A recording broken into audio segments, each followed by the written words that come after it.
بسم الله الرحمن الرحيم وعشر كان امتحانها access 2013 adoo ku sameynaya database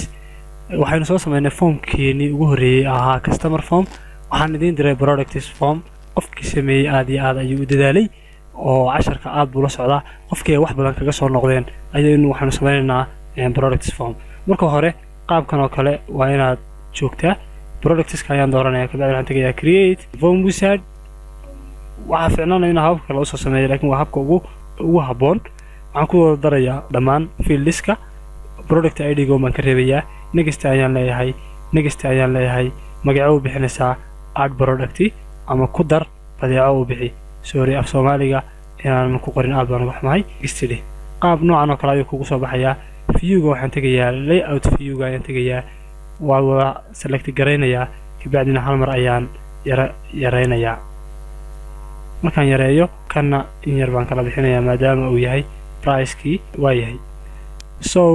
labada laftigeeda waxay u baahan yihiin in yareeyo qaab noocan oo kale u soo baxayaa waxaan in yar buurbuurnaysiiyo qaab noocan oo kale ayuu soo baxayaa marka ugu horeysa waxaan sameynayaa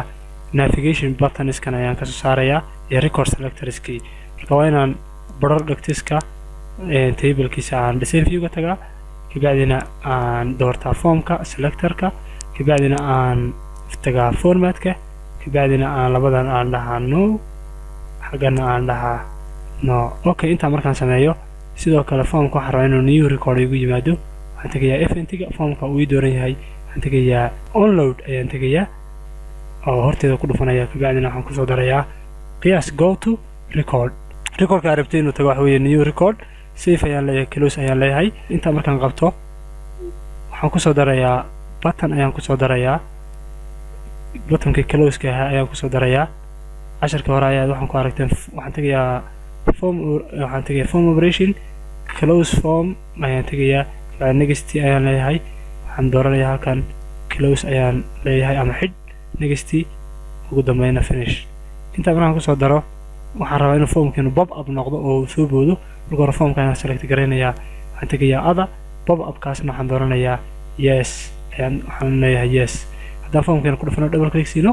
oo form qurux badan ayaa noo soo baxay halkan lacagtii la gelin karo kadibna close ayaan tijaabinaynaa yes ayaan dhahaynaa marka ugu horeysa haddaan double click siino close dhahna caadi ayuu shaqaynayaa waayahay formka waxaad tagaysaa design view-ga halkan oo kale waxbaad kasoo bedeli kartaa logo ayaad kusoo dari kartaa waxaad dhihi kartaa ku dar kadibna saas ayaad usii yara weyneyn kartaa fartan iyo waxa oo dhan ba homekii ayaa halkan ku jirta wax badan ayaad ka bedeli kartaa sidoo kale logo ayaad kusoo darsan kartaa logo company-gaagu leeyahay ayaan kusoo dari karnaa tusaalahaan waxaad tagaysaa design waxaa ku jirta halka wax la dhaho logo ayaad dooranaysaa kadibna logo unbaad kusoo daraysaa pictureska haddaad tagtid some quadrants logodii waa tan waad weynaysiin kartaa wax badan ayaad ka bedeli kartaa logada formatkeeda ayaad tagaysaa waxaad tagaysaa zoomka ama woodiska ayaad tagaysaa okay zoom stretch ayaad leedahin markaa logadii company-ga ayaa halkaa iga soo baxday wow great waayahay waa ka xumahay logada company-ga haddaan saaro save ayaan leeyahay hadda double click siiyo form noocan oo kale ayaa soo baxaya haska fool xumaado waxaan kusoo darayaa save record waxaan hore aad u aragteen casharka add customer ayaan hore aad ugu soo sharaxay haddii kugu adeegaya add customer ku noqo waxaan tagayaa record operation waxaan dooranayaa save record next ayaan leeyahay xaggan waxaan ka dhigayaa save next ugu dambeynna finish shaqada aan kusoo darayaa laba shaqo weeye oo ah buttonku marka hore inaan doorto kadibna aan tago event-ga kadibna on click horteeda aan ku dhufto waxaan kusoo darayaa message box ayaan kusoo darayaa oo ah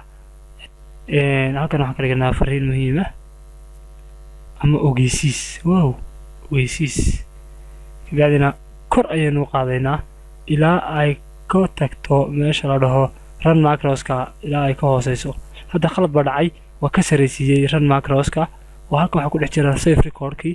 marka waa inaan dib u soo celiyaa oo aan doortaa hal mar dib u celi ayuu sax ku yahay ugu dambeyn waxaan kusoo daraya waxa la dhaho go to record ayaan kusoo darayaa kadibna xaguu geenayaa recordka new record ayuu geenayaa waaw waad garatay kor ayaan u qaadayaa message box-ka ayaan ka hooseysiinayaa haddii